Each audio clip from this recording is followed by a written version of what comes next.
Hi, good morning. How's everyone? Are we having a good time? Okay, so I think we're going to do something very important this morning. Maybe the most important thing, and that is how do we begin to manifest our deeper intentions into this world of Maya. And I'm going to take you through an exercise, an exercise in meditation. And let me just give you a little bit, very little, because we don't have that much time. Even though time doesn't exist, we seem to keep running out of it all the time. But let me give you a very little bit of introduction where the world of science and the world of spirituality are meeting. If you go to talk to some of the most fundamental scientists in the world today about the essential nature of reality, they'll say it's a discontinuity. And a discontinuity means that at the most fundamental levels in nature, everything is going on and off. So if you could see the universe as it really is, not through the eyes of perception, because the eyes of perception are very misleading. As the English poet William Blake once said, we are led to believe a lie when we see with and not through the eye that was born in a night, to perish in a night while the soul slept in beams of light.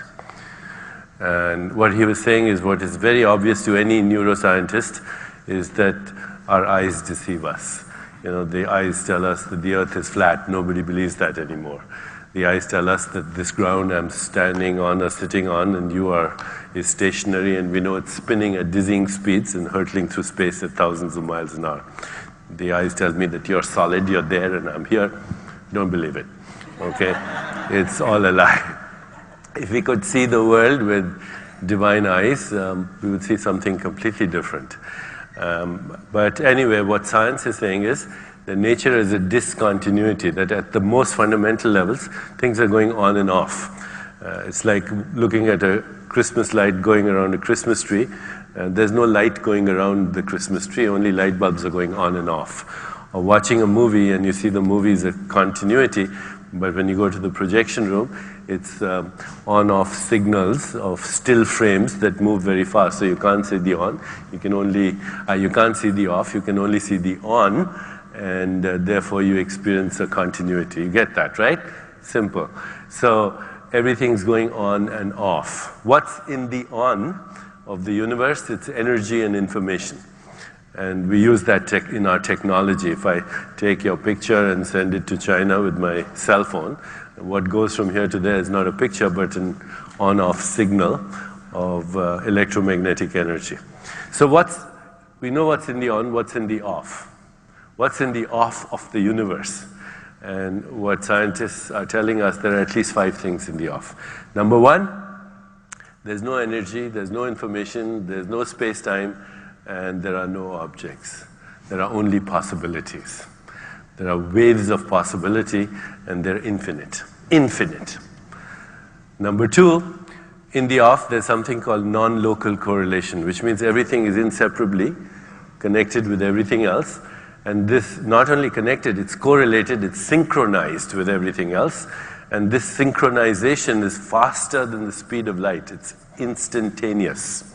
It explains not only synchronicity, but simultaneity in the universe. Because the universe doesn't function, in linear space-time. It functions all at once. A human body has 100 trillion cells. Each cell does over 100,000 things every second, and every cell instantly knows and correlates its activity with every other cell. 100 trillion cells is more than all the stars in the Milky Way galaxy. How does a human body think thoughts, play a piano, kill germs, remove toxins, and make a baby all at the same time? Okay, and whilst it's doing that, it tracks the movement of stars and planets because your biological rhythms are the symphony of the whole universe. So there's non-synchronicity, correlation. The third thing is there's a proliferation of uncertainty. The deeper you go, the more uncertain it becomes. You've heard the famous phrase of Einstein who said, God doesn't play dice with the universe. Well, Stephen Hawking recently made the statement, God not only plays dice with the universe, God throws the dice where you will not find it. Okay? You will never know what's going to happen in this proliferation of uncertainty. The fourth thing is, there are quantum leaps of creativity, patterns of intelligence that move from here to here without going through the space in between. And number 5, there is observer effect. Unless a sentient being is looking at it, it doesn't manifest. So the universe would remain a radically ambiguous and ceaselessly flowing quantum soup, were it not for you and me. We are actually co-creating with that mystery that some people call God. As the English scientist Sir Arthur Eddington said, something unknown is doing we don't know what. Now, but we are participating in this something unknown doing we don't know what. Now, what I'd like you to, for a moment, think about is all the things I've said to you about the discontinuity is actually the nature of consciousness. Consciousness is not a field of, not energy, not information, it's a field of possibilities. Consciousness has infinite creativity. Consciousness, and therefore, is quantum in character. Consciousness synchronizes everything that's happening in your body, but also in the whole universe. Consciousness is most creative when there's uncertainty and chaos. There's some truth to what Nietzsche said when he said, you must have chaos within you to give birth to a dancing star. And consciousness co-creates with the mystery that we call God. And so, consciousness is not in space-time, it's in the discontinuity. For just 1 second right now, as you're listening to me, please turn your attention to who's listening.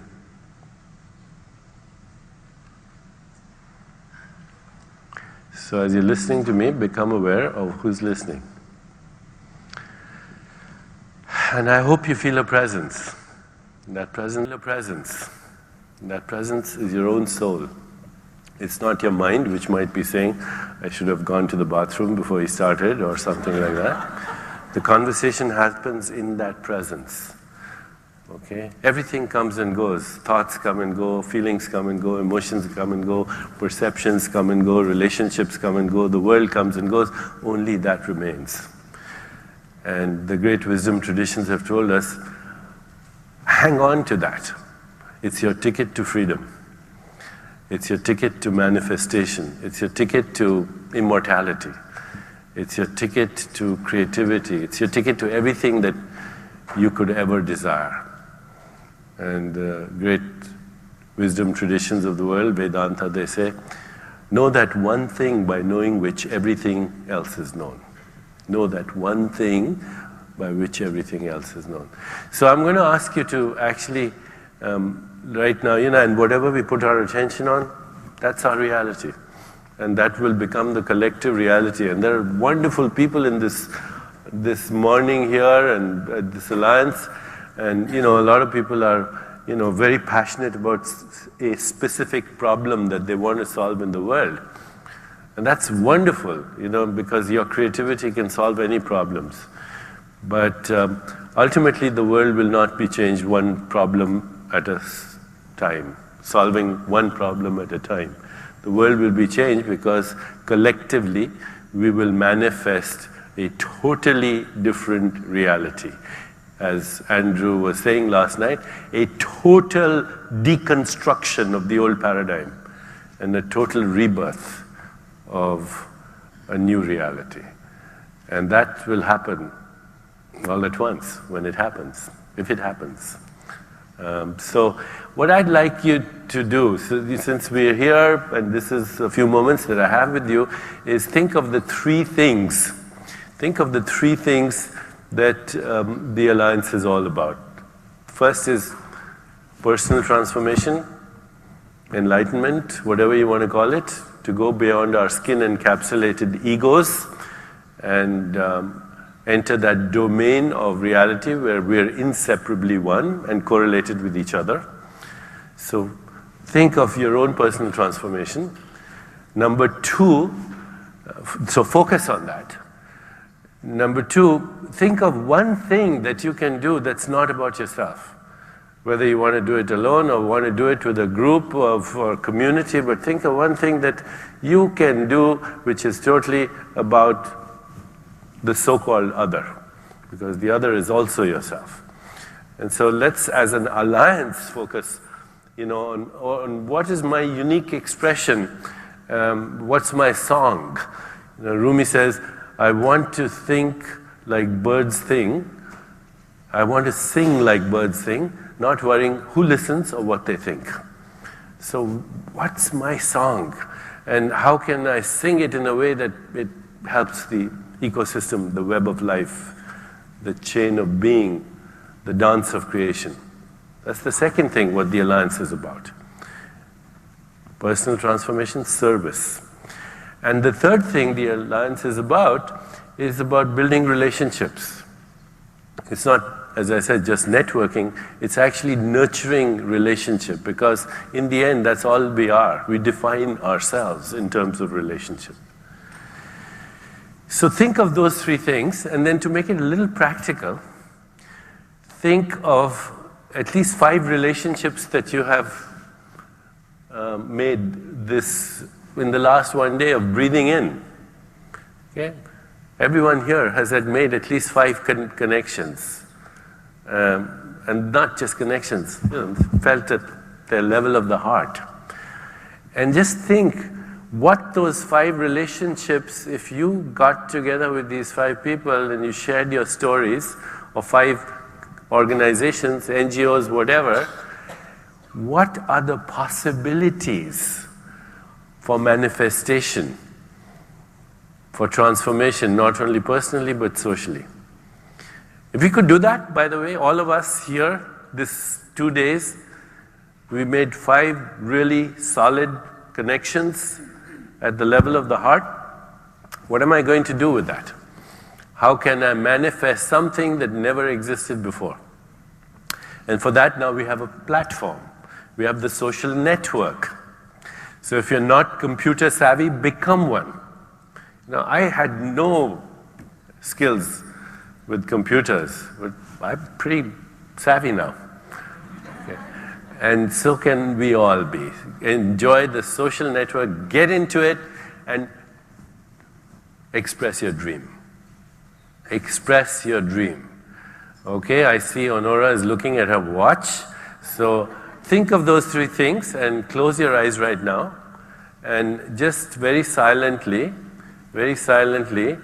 repeat a simple phrase in your mind. And the phrase is, I am.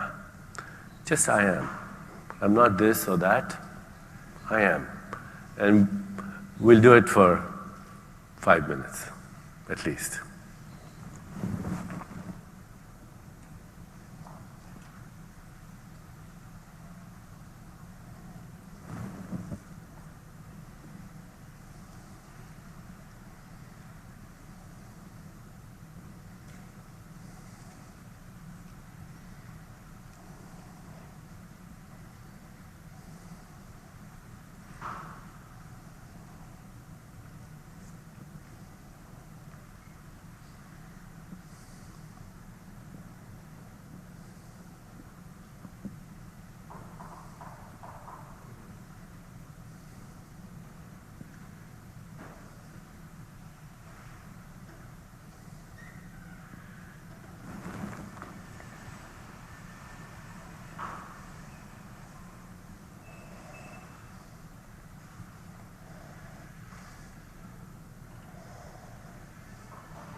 Okay, so let's share our dreams together.